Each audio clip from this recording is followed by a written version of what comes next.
Welcome to the YouTube Creators Hub podcast, where we help you conquer the internet one video at a time. We cover everything from how to start a YouTube channel to how to make a video go viral. And now, here's your host, the one and only Dusty Porter.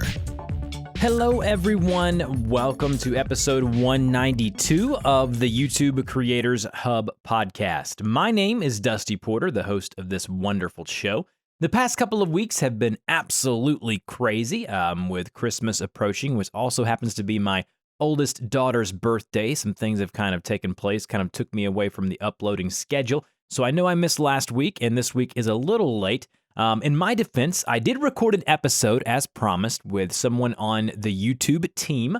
That interview went amazing, and it was supposed to air last week. But I was unaware of some of the things that needed to be done legally as far as like the lawyers over at YouTube, had to kind of thumb through it to make sure that nothing was said that they don't want said. So the PR folks over there are being very, very kind to me and helping me kind of thumb through that. So that kind of put me behind a week, but that episode is in the can. It's already recorded, already edited, and should be out on the feed sometime next week, probably around the normal release schedule of a Wednesday. And going into the new year, Wednesdays, again, are the normal release day for the YouTube Creators Hub podcast, as it has been in the past. This week's episode is a little bit special, something that I'm going to be doing probably biannually, starting with this one. It is going to be the State of YouTube podcast, where I bring on YouTube experts. And in this episode, I bring on brothers Dee and Nick Nimmin, some of the most well-known YouTube educators in the space. Dee more on the mobile side, and Nick more on the, I guess you would say, desktop, or he does mobile as well. So either way, they're two of the most educated, well-known YouTube educators out there. So we're going to discuss, and we get into some really fun topics. This is probably one of my favorite episodes that I've ever recorded. We laugh a lot. We tell a lot of stories about what we think's coming in the near future with YouTube, as well as short-term and long-term, and so much more. I would like to give a huge shout-out and thank you to TubeBuddy that they continue to support me. If you want to support me, you can click the link in the show notes of this podcast. Check out TubeBuddy. It's that one tool that I recommend everyone as the new year starts off and you're starting that YouTube channel, you're trying to grow that YouTube channel. You can use TubeBuddy to take your channel to the next level, and it shaves like tons of time off of your workflow. So go check them out. Also, the folks over at Patreon, those guys, the patrons over there who support me every single month, you guys are the real deal. Thank you so much. If you join over there on the Patreon for as little as $2-3 a month, you get access to a special Discord area where you can share your videos. You can talk about YouTube Shop. You can do all kinds of stuff over there. We got a few new patrons coming in the past couple of weeks. New patron Josh L, JC, Just Might DIY, Harrison L, Doodle on a Motorcycle, and Philip Peterson. Thank you guys all for becoming patrons. You guys are amazing. I really do appreciate that. It's not a ton of money, but it is enough money to help me and to continue to allow me to do this and to commit the time that I do here on the podcast. And speaking of that, the final thing I want to say is this.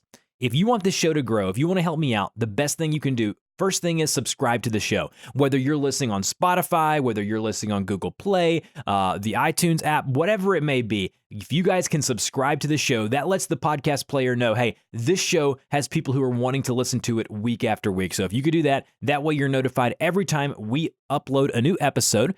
And if you'd leave us a review, 5-star, 3-star, 4-star, whatever you want to leave. Let me know what you think of the show. If we've helped you out, let me know that as well, and I would really appreciate that. Now, without any further ado, I hope you all had a wonderful Christmas. I hope you all have a great new year. Let's jump into the State of YouTube 2020 with Nick and Dee Nimmin.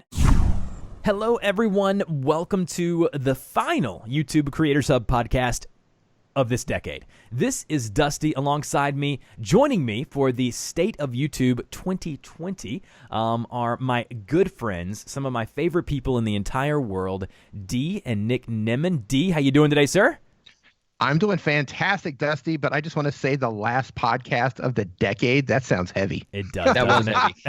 I'm honored. I'm honored to be part of the last podcast of the decade. Honestly, I wasn't sure where I was going with that, and I didn't know if I was going to take it there, but I did. Also, alongside me is Nick Nimmin. How you doing, Nick?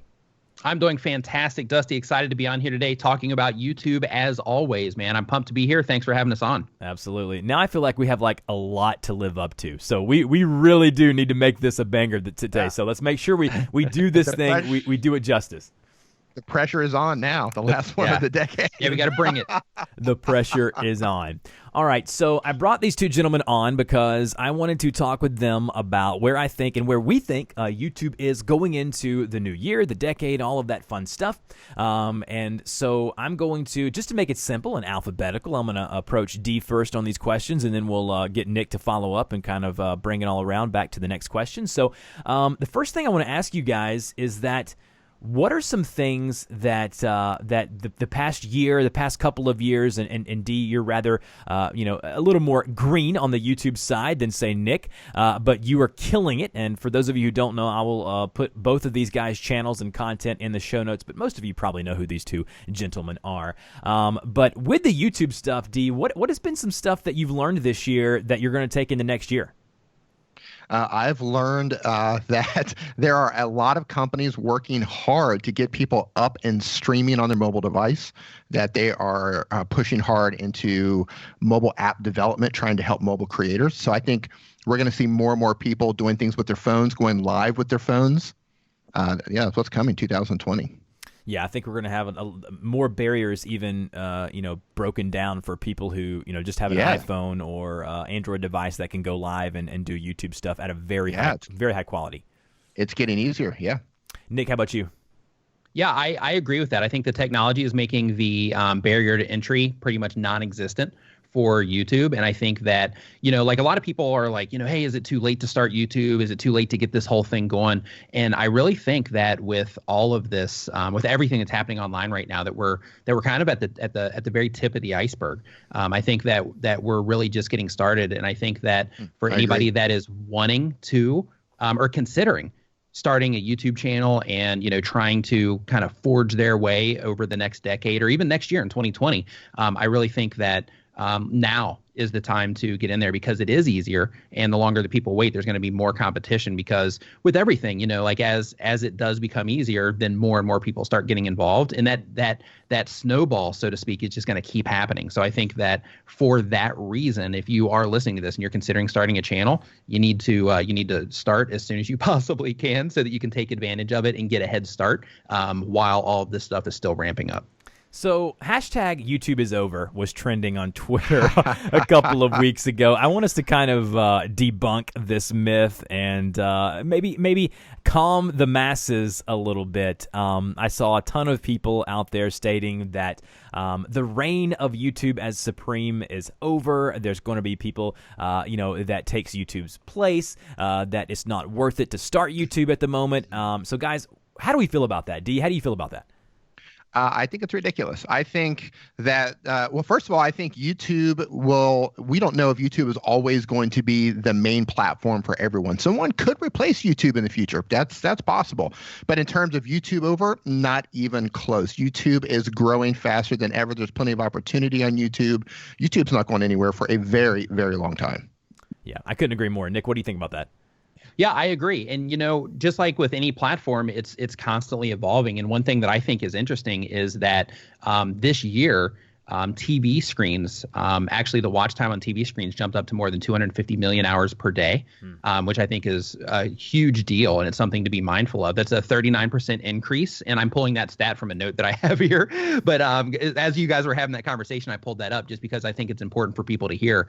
And, on the note of YouTube being dead, it's not that it's dead in any way, shape, or form. The only thing with YouTube is that it's going through changes, as everything always does.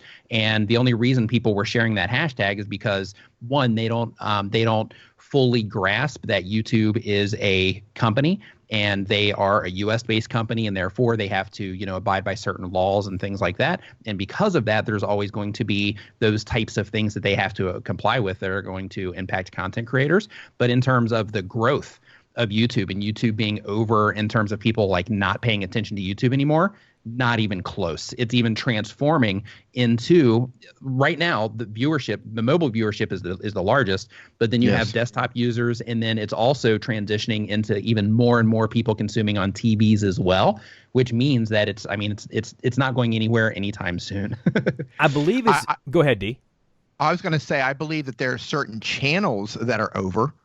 I think certain channels are going to end up shutting down in 2020 due to the COPPA and that sort of thing. And I think people who don't understand how to use YouTube and they don't understand how to provide value to people, I think a lot of people are going to quit. But YouTube as a company, YouTube as a video platform, it's not going anywhere anytime soon. And YouTube as an opportunity. YouTube as an opportunity isn't going anywhere. Two things. Number one, I believe it's more of an emotional response for people who are either not getting the results they're wanting. Yes. Or it's more of an emotional response of people are kind of getting on the bandwagon. A lot of times people jump on a bandwagon of, it's me versus the big bad company or the big bad man. And for a lot of these people, they're just jumping on that hashtag. They're jumping on the bandwagon. And to follow that up, and Dee and Nick, I want to hear kind of what you think about this. I feel like the opportunities because of this for creators willing to dive in may be even greater.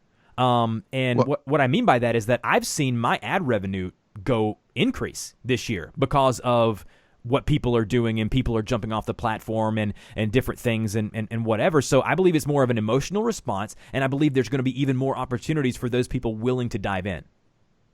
Yeah, I agree with that. Go ahead, Dee. No, go ahead. Good. Yeah, I think with that, I think that on the opportunity side of things, I think that it's going to do nothing but increase, because like when people hop on those bandwagons, I think a lot of that comes from, one, the people that are deciding to throw in the towel, and they're using that as their reason to quit, because they can't just say, well, hey, I'm going to quit because I can't do it. They're saying, hey, I'm going to quit because YouTube is making it to where I can't do this, right? So it makes it easier for them to walk away. In addition to that, I also think that a lot of bigger channels use changes that happen to YouTube as leverage to get people all excited and talking about something. But in that situation, in a lot of cases, when YouTube does make changes, a lot of these larger, like, hype style content creators will make content that makes everybody freak out. Mm-hmm. And then what happens is you have them telling, I'll say the masses to make it easy, but you have these bigger channels telling the masses, hey, this is something that YouTube is changing, and I think it's wrong, and you should be angry about this. And I think that people are like, oh my gosh, this big content creator that I look up to and that all these other people look up to, they're saying this is wrong. Therefore, I think that it's wrong, and I'm going to go and I'm going to freak out. And I'm going to close my channel down, and I'm going to, use hashtag YouTube is over when I tweet. I think it's like what Nick said. I think it's a good opportunity for people who are not getting the results that they want to blame it on something else. I think that's easy to do. YouTube is making it difficult for me to monetize. YouTube is taking away whatever from me. Therefore, I'm not going to succeed. Instead of trying to find a way to pivot, instead of trying to find a way to succeed somewhere else, or even a way to maneuver on the platform, it's easy to find an excuse, and it's easy to get on that bandwagon and vent your anger that way. So I get that. I just strongly disagree with it. In terms of more opportunity, I think as YouTube tightens up, as it makes things more ad friendly, I think we're going to see a lot more possibility in the future in terms of even more companies coming in and spending money on YouTube. Because at the end of the day, that's what YouTube is about. YouTube is trying to get companies to come in and spend ad revenue. And also, with what YouTube is doing also on the revenue side of things, I mean, it's becoming easier and easier. Just as a content creator, if you're somebody that only uses YouTube as your income source, you don't do anything externally, or you don't drive your traffic anywhere else, you don't do affiliate marketing, anything like that. Even as a creator that is doing nothing but uploading content to YouTube, YouTube is even making it easier through channel memberships, through super chats, through the ad revenue that you already get. They're introducing, or at least they're experimenting with right now, an applaud feature, which is going to allow people to tip on a video if they watch it and they get some type of value out of it. So they're creating all of these different ways, adding the merch shelf, if you remember when they did that earlier in the year. So it's like they're doing all of these things to help content creators make money, because if the content creators make money, they succeed, and then ultimately that helps YouTube succeed even more when they're making it easy for content creators to monetize so they can dedicate themselves to YouTube. Tons of opportunity. Content creators are their bread and butter.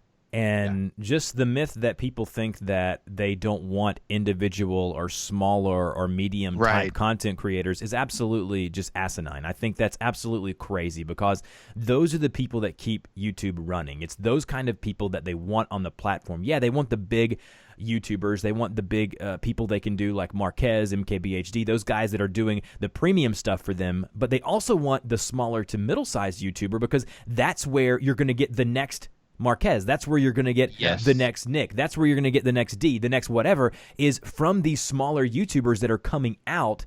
And I think that when people say that you don't want that is absolutely crazy. Now, we touched on this, and both of you made this comment or remark in your answer when you were talking about, yes, there is change coming to YouTube. We all know COPPA is coming, and it is coming quickly. It is approaching us. I had Jeremy from J House Vlogs on the podcast a couple of months ago. We talked about the technical side, the legality side of it. I don't think either of us three on this podcast would see you on the street and say we know everything there is to know about the legal side of COPPA or what's going on. But what we do know is that there are some changes coming. And so, Dee, I want to start with you. With these changes, specifically around COPPA, what are your thoughts on it? And you already mentioned about, there's going to be channels that probably don't exist because of it, but what are your thoughts on it? I think that it's unfortunate that creators are going to have to pay the price because of something that YouTube did for collecting user data. However, it is what it is. This is where we are. This is what we have to deal with. We have to mark our videos. Are they for kids? Are they not for kids? And it's just another thing that we're going to have to deal with as creators. At this stage, I'm not for it. I'm not against it. I'm just accepting it for what it is. I'm going to mark my content appropriately and keep moving forward. I mean, you can count on changes. It's we're going to have a change with COPPA that's coming January 1st, and you can count on even more changes coming, changes that we can't even possibly think of right now. There will be future changes to the platform coming. So prepare accordingly. Agreed. Nick? Yeah, I agree with what Dee said. Some people are going to have to rethink how they are doing their content. As an example, I have a friend here in Thailand that makes content that is kind of borderline for kids and not for kids. It's kind of one of those like in that gray area channels. And YouTube's artificial intelligence went through their content, and it marked like 60% of their videos as for kids. And for them, with the amount of views they get and things like that, that was a substantial hit. But in that conversation, I asked him, I was like, well, what are you guys going to do if you're getting all this content? And he said, not a big deal. We're getting hit with this, but what we're going to do is we noticed that this small percentage, this 40% of our videos, they didn't get hit. And so what we did is we went and we looked at those and we found out these particular topics and things like that are not going to cause any types of issues for us. So what we're going to do is we're going to focus more on making that type of content, because that allows us to stay in the game where the other type of content doesn't. So they took that as an opportunity to, not an opportunity, I mean, they still, had a negative experience with it, but they turned that negative into a positive by saying, okay, like exactly what Dee was saying, this is where we're at now. Like before it was great, this is where we're at now. So now in this moment, what do we have to do to move forward? And, what they have to do in their particular situation is focus on that content that didn't get hit and make small modifications to what it is that they're doing so that they can keep moving forward. 2020 is going to be the year where creators have to adapt on the platform. Mm-hmm. If they dig their heels in the sand and they refuse to adapt and they're affected by COPPA, they're not going to make it on the platform. So they're going to be forced to adapt. And there's still plenty of opportunity out there. They're just going to have to rethink their place as we're going to have to rethink YouTube, rethink their place as a creator on the platform and what they can do. But I still think there's plenty of opportunity. The part that bothers me the most is just the whole gray area. Of how do you know? Like, how do you know that a shadow of a doubt, before you get that email that, hey, 60% of your content has been marked? And so I'm not gonna really harp on that today, because I want to keep it kind of upbeat and positive. But I think that my hopes is that YouTube will continue to iron out the kinks and will continue to try to refine how that process works as far as marking stuff, directed at children or not. And I would love to see YouTube. YouTube has put out tweets. Dee actually brought this to my attention. He noticed a tweet that they put out to where they basically just called it. And they're like, well, if you think that you make content, when you're making the content, you know you're making this content for kids, market as kids. If you don't, then don't market for kids. So with that, and they just recently put out a video as well on the topic. And they basically gave a lot of clarification to a lot of those gray areas, saying pretty much the same exact thing. You know, like if you know that you're going after kids with your content, then market as such. If you know that, hey, I'm not making this stuff for kids, and they said don't market as for kids. So with, you know, their information that's coming out, they're definitely filling those holes. I think the only thing that we have to be mindful of or think about is when they start making examples. Once it all comes into place, or once it all comes into play, then in that situation, that's going to let us know firsthand what exactly is going to take the hit or not. I think I'm most. Go ahead. Go ahead, Dee. Go ahead. I think in most situations, people know who their audience is. They know who their intended audience is. If you're making videos for children, you know that you're doing that. So I think it's pretty easy for you to understand, okay, this is who I make my content for. I'm going to mark my videos as such. But in terms of the gray area, let's say you are a Barbie collector, but your audience is adults, but you focus on antique Barbie dolls. That's definitely in a gray area, and YouTube does say it's your intended audience that matters. But unfortunately, I believe there's going to be some collateral damage, and I think they are going to make some examples out of people. I just hope they don't make examples out of people who are in the gray area where things get confused. How heavy of a hand do you think we're going to see come January and February? I don't think it's going to be as bad as everybody anticipates. I think that examples will be made. Yes, but I don't think that it's going to be decimating. And that's kind of the point of that question. I was kind of vague with that. But what I mean is that I'm with Nick. I don't think it's going to be as bad with everything on YouTube, whether it be the adpocalypse or the new algorithm changes. It's always the end of the world if you listen to the media. And Article 13. Remember that? Article 13. There are things that people make such a big deal about, Nick, that I just honestly I don't know. I want to wait about a week or a couple of weeks, and I want to see. I'm with you guys. I think they're going to make some examples. But if you are they just signed on Courage JD to play Fortnite for them on their YouTube gaming page. Like, they want to market to kids. They want to have content and creators that are directed towards younger people. And so with that being said, I just don't know how heavy a hand is going to come down on these people.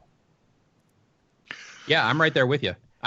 Because, you know, ultimately, like, what they're trying to do is they're trying to, you know, reach as broad of an audience as possible. And I'm sure that on their end, there's probably going to be some gray area that they're going to dip their toes into as well.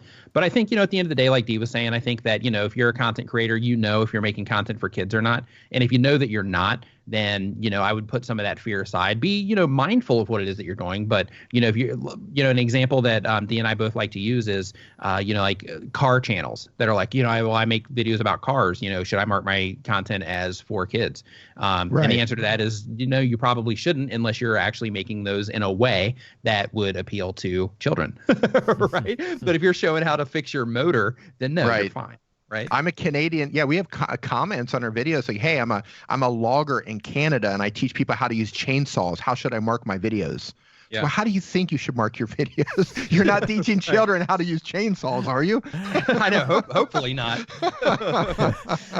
I think that what most people are scared about are those thousands of dollars of fines that everyone is talking about. Like, honestly, I don't know how many of those are going to be handed out. I think there will be some. And I think the first one that comes down, the second one that comes down, we're going to hear about it. It's going to be in the news. YouTube's going to get a lot of bad press, a lot of bad media. But honestly, if they tout these things and say these things, they have to follow through, or else legally they're going to be in trouble. So again, there's things that have to happen. There's some changes that are happening, and COPPA is definitely going to be the center of that at the beginning in the first quarter of the year. But I don't know how many of those, you know, $20,000, $30,000, $48,000 fines are going to be handed out. Yeah. Well, we do know this. We know that the FTC needs funding. So, Correct. You can imagine that they're probably going to hit a few people. And it also makes sense strategically to not hit the lower hanging fruit. It makes sense to not go after smaller channels because they're probably not going to be able to collect from a smaller channel. If you go after a larger channel or even a company, a corporation, you seem like to be able to collect from somebody like that if they were in violation. But we'll see. Yeah, we'll see. So all we can do is wait it out and find out. But I think the big message that we're trying to share for this part of the conversation is just don't freak out about it. Don't stress out about it unless you are directly targeting kids. Then you absolutely have to consider what it is that you're going to be doing. But outside of that, once all this rolls out here in just a couple of weeks, I don't even know if this is going to be aired by that time. But when all this stuff starts rolling out, that's when we can start making our real opinions about what is going on. And keep in mind here, if you are listening, that they're not just going to start handing out fines because you're making content for children. No. They'll hand out fines for people who mark their videos incorrectly, or they're trying to target children while doing so, while pretending that they're trying to target adults, they're also trying to target children. So if you mark your videos correctly, you should be okay in terms of they're not fines. going after people that make kids content. Right. They're going after people that don't mark it correctly. Mm-hmm. So it's a big difference there. That's the problem. Yes. Yeah, right.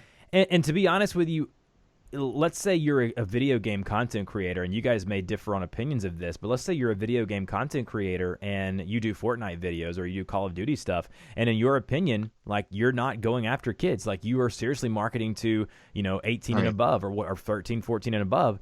And you mark your slate of videos for adults, and they come through and they deem those videos not for adults. They're directed at kids. I don't think they're going to find that person either. I think they're going to get a message or a notification stating that, hey, listen, you may think your videos are for this type of person, but honestly, we think at YouTube that they're not. And I don't think those people are going to get thousands of dollars of fine per video. Now, Nick, do you agree with that? Do you think that's right, or do you think they're doing that already? Right. Like that's what happened to my friend's channel, to where basically they went ahead. Well, not maybe they, YouTube, but YouTube. But yeah, YouTube.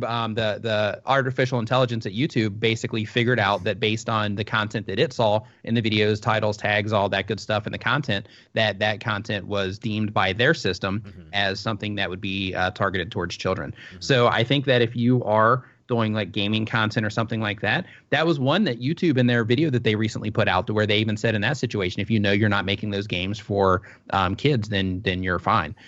So in that situation, I think that I agree with you that if you did make a certain title or you did something in the content to where their system, for whatever reason, said, hey, this is something that is consistent with children-directed content or child-directed content, then I think in that situation you might have something to worry about. But outside of that, even if I had a Minecraft channel or a Fortnite channel, to be honest with you, I would not even be worried about the situation. If it was my channel, I would be like, okay, well, I'm just going to keep making videos and I'm going to be fine because I know that I'm not targeting kids, and I'm going to keep moving forward. If it was my channel and that's what I was doing, I personally wouldn't be worried about it.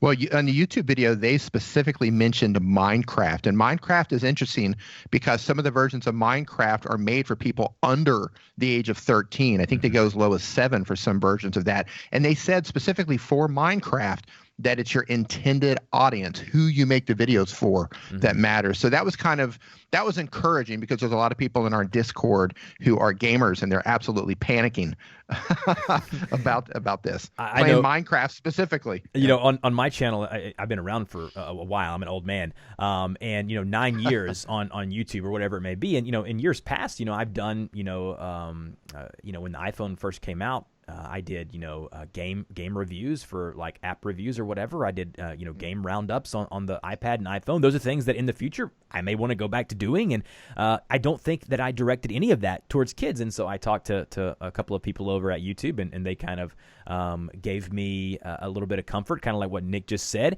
And to be honest with you guys, they're giving these people as much of a headway as possible.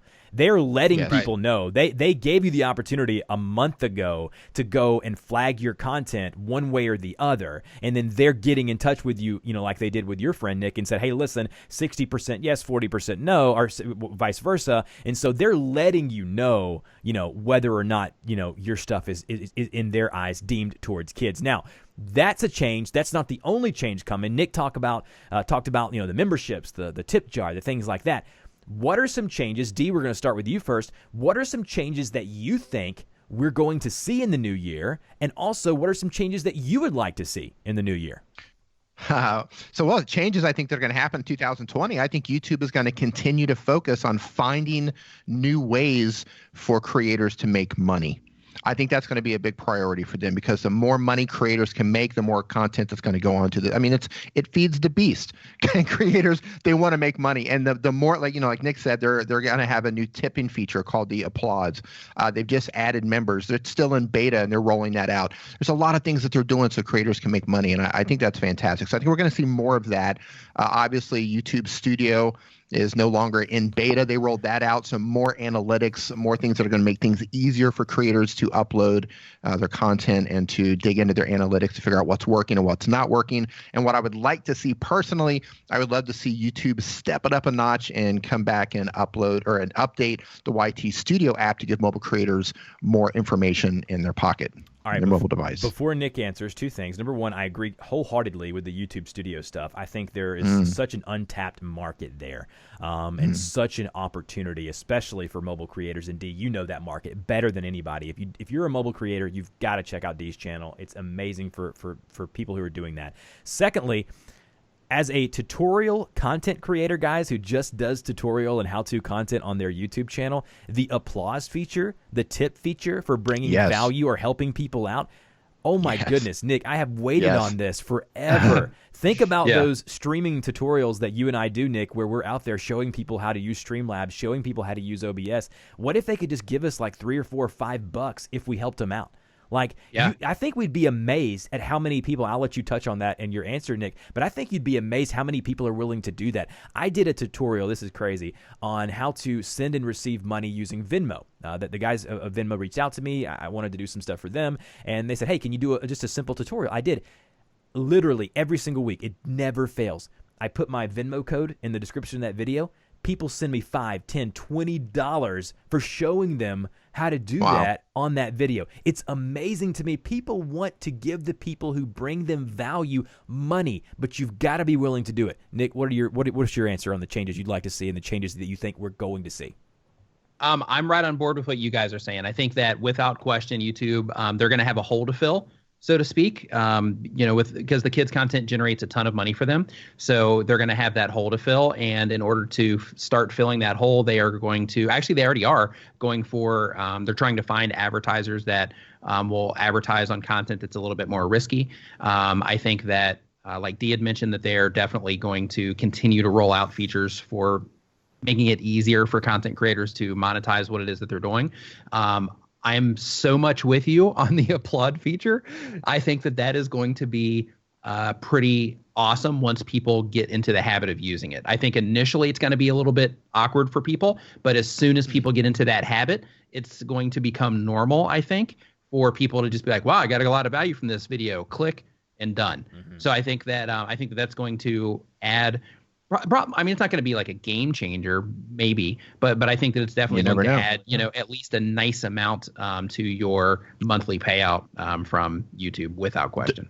Dusty, they've had the tip feature in social media in some Chinese apps. They've had them for a couple of years now, and some Chinese influencers can live entirely off of the tips alone that are coming in. Now, of course, they have a huge population and all that, but the feature works. It's been working there for several years. I think it's a lot about how they market it and how they roll out these new features. I think that, and Nick, I want your opinion on this because you guys do a lot of live streaming.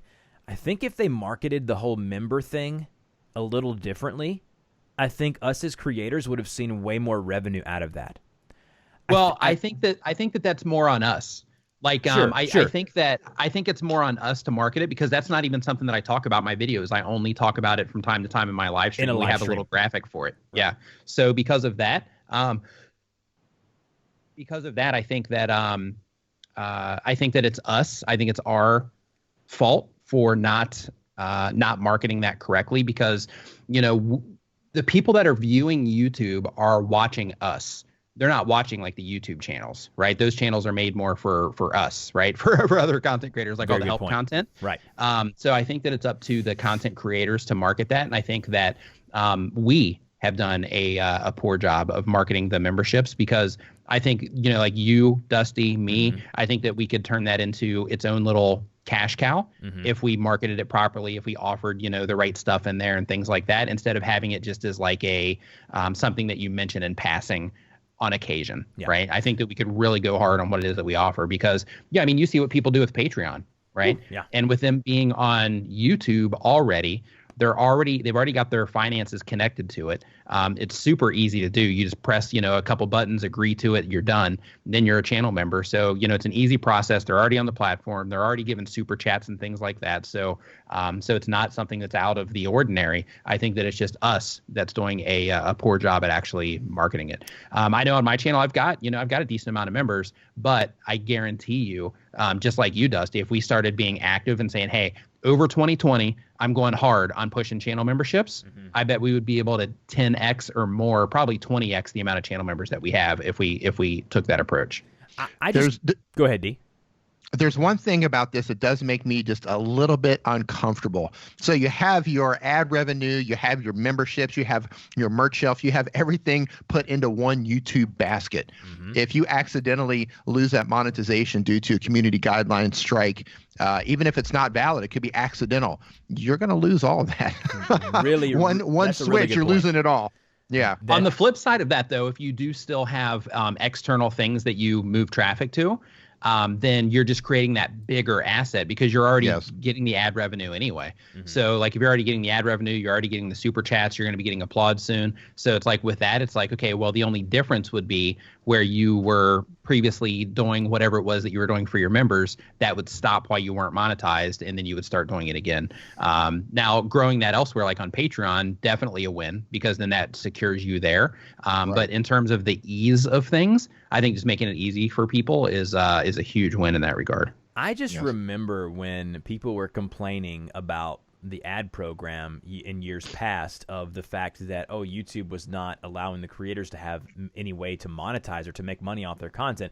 And now we just had a 10-minute conversation about memberships, super chats, the applause feature coming down the pipeline, the merch shelf, all of these things that YouTube are now rolling out. And everyone wants to say that YouTube is against the creator.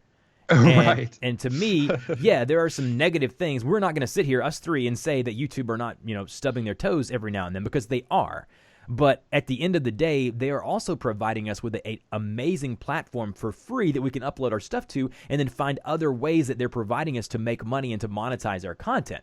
And so with that, I don't know. I feel like that conversation needs to die down, because there are too many ways now to monetize your stuff.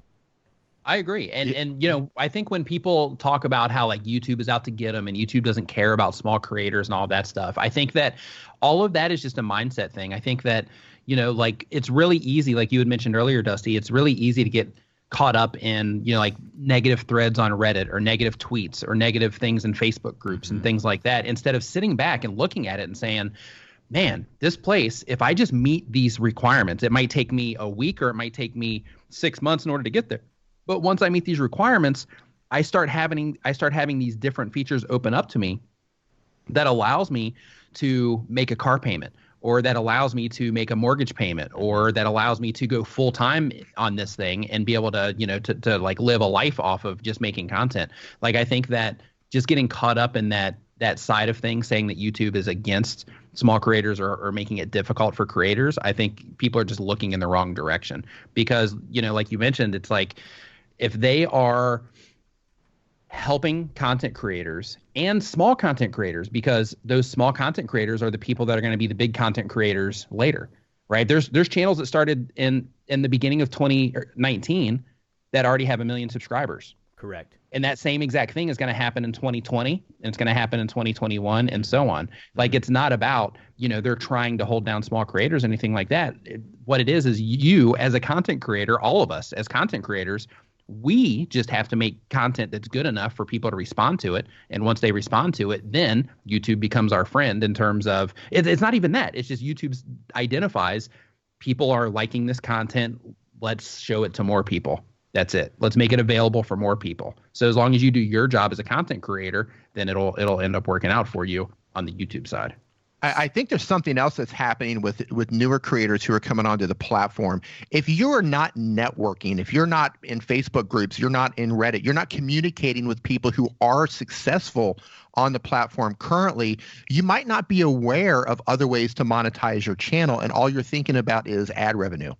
Yeah. You're not thinking about the bigger picture. It's easy to say, you have to find other ways to monetize your channel. But if you don't know how to monetize your channel beyond ads, then you're going to think it's a huge mountain to climb, when the reality is you can start monetizing your channel with your first video. So there's a mindset and there's education that's involved in this too. You have to network. You have to speak to people who are successful on the platform to kind of understand what you can do in terms of your opportunity. That's a really good point. And a really good point, because we live in this space.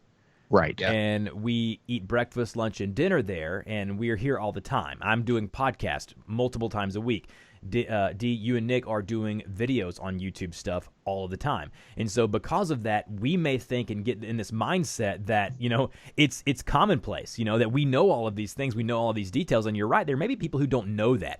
But there's tons of resources, free and paid, out there that can help them and get them to the place where they need to be. I've already kept you guys longer than I know I told you I would tell you. So I've got one final question, and then I'm going to let you guys plug kind of where you guys are on the internet. We'll start with Dee, then go to Nick. What do you guys think is going to be the theme on YouTube for 2020? The theme? Yeah, like a theme. Like if you were to give like a theme, like 2019, maybe kids content gone crazy, whatever. If you want to give it a funny name or whatever you want to do, what do you guys think is going to be the theme for 2020 on YouTube? Wow, that's a good question, Dusty. I think the theme for 2020 on YouTube is going to be it's going to be adapt or die. That's the theme for 2020. Sure. Adapt or die. If you're going to be affected by COPPA or monetization rules or whatever, this is the time when you have to learn how to adapt, or you're not going to make it on the platform. That's what I think is the theme. Children's channels are definitely taking a hit. So they're going to have to pivot. They're going to have to find a way to survive on the platform as well. But overall, I think YouTube is thriving, and I think this is the doors are open for even more creators in 2020 to come onto the platform than joined in 2019. And Nick and I are both here to help them do that. Absolutely. Nick, what do you think the theme's going to be for 2020? Roaring 20s, man. Oh, the roaring look 20s. At this. Yeah, like embrace it, right? It's the roring 20s. Like, make what you love. You went like with a catchy theme. Okay. He did. Yeah, absolutely. It's like that's the time, right? You have this decade, right? It's like this, like back in the day, it was the roaring 20s. Now we're going to do it again. So it's like, make what you love, learn how to monetize it, embrace the entire journey. Dusty, Dee, myself, and other content creators out there that are sharing content, trying to help other content creators. We're all rooting for you. And we think anybody that's listening to this, like if you put in the work and you try to learn everything it is that you can about how to do all of this YouTube stuff, and you apply. That's the secret sauce. If you apply the information that you pick up and you do your own experiments and you figure out how to, make content that really connects with your audience at a deeper level or helps them in some way, then you'll do fine. So just embrace that roaring 20 and the roaring 20s and just enjoy it. Well, I'm gonna a little catch you in there. I like that. I'm gonna end thank you. this in the only way I know how, and that's with a little bit of humor. With me and the theme for YouTube, my grandma used to say this. I'm not going to use any profanity because that's just not my style. But she used to say basically, you poop or you get off the pot, son. And that's kind of how I feel about YouTube. But she didn't use those words. And that's kind of where I'm at, right? Like you're either in or you're out, and stop dipping your toes in the water. Don't worry if it's cold or if it's hot. You just get out there, you hit the upload button. You don't worry about what's going on with kids content or COPPA. You do the right things. You abide by the rules and regulations. You do what YouTube's asked you to do, and you just get out there and you spread your message. So you either poop or you get off the pot. Make it or break it. Make it or break it. Yeah, right there. Yeah, absolutely. I never thought I would end a show talking about poop, but I did. You ended the decade talking about poop. I ended the decade. Hey, we ended it. We're doing it. It just went down the toilet. Yep, I love Oh man, I could do this. I could do this forever. I could talk to these guys for hours. Then we could talk about this stuff. We could talk about Star Wars. We could talk about nerd culture. We could talk about gear. We could talk about all kind of stuff. As I mentioned at the top of the show, these guys are my friends. They're my peers in the industry. They're doing similar things that I'm doing, but they're not my competition. They're the people that I just get to do kind of be alongside this journey with. So it's been an absolute pleasure. Dee, I'm going to start with you. Where can people find you on the internet? You can find me on YouTube at Dee Nimmin. You can find me on all social media platforms at Dee Nimmin, DeeNimmin, and just go to DeeNimmin.com, and it will take you to all of my, you can find me anywhere by going to that website. And Dusty, thank you so much for having us on. It's a privilege to round out the decade with you on this podcast. So thanks again for having us on. Love it. Nick, how about you?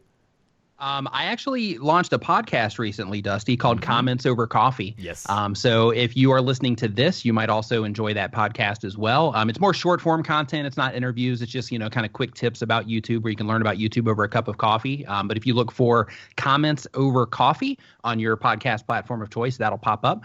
Besides that, nicknimmin.com. All roads lead to Rome if you go there. Yeah, and I highly encourage you guys. Dee does the Master Your Mobile over on his YouTube channel, and man, so much good content over on his channel. And then if you're looking to grow your YouTube channel at all, Nick is one of the go-to people. You have no idea how many people in the spaces that I kind of congregate in. They always say, there's a couple of names, whether it be Nick and Tim Smoyer and Daryl Leaves. Those are always the big names that are kind of in that space, and the kind of content that Nick creates. And I kind of watched his channel grow from the beginning and until now, almost 500K subscribers, and very inspirational what you're doing over there. And to see Dee almost at right now almost at 70K subscribers, starting when he did, is so inspirational what you guys are doing over on your channels. So proud of you guys, and can't wait to see what 2020 brings for you guys, for me and the podcast and what I'm doing. And I think it's going to be another fun, prosperous year for those willing to do it. Absolutely. The key word is for those willing to do it. For those willing to do it. Yes. Absolutely. Well, we're going to go ahead and close out and end it here. And from myself, from the Nimmin Bros, we are going to sign out, and we will talk to you guys next time.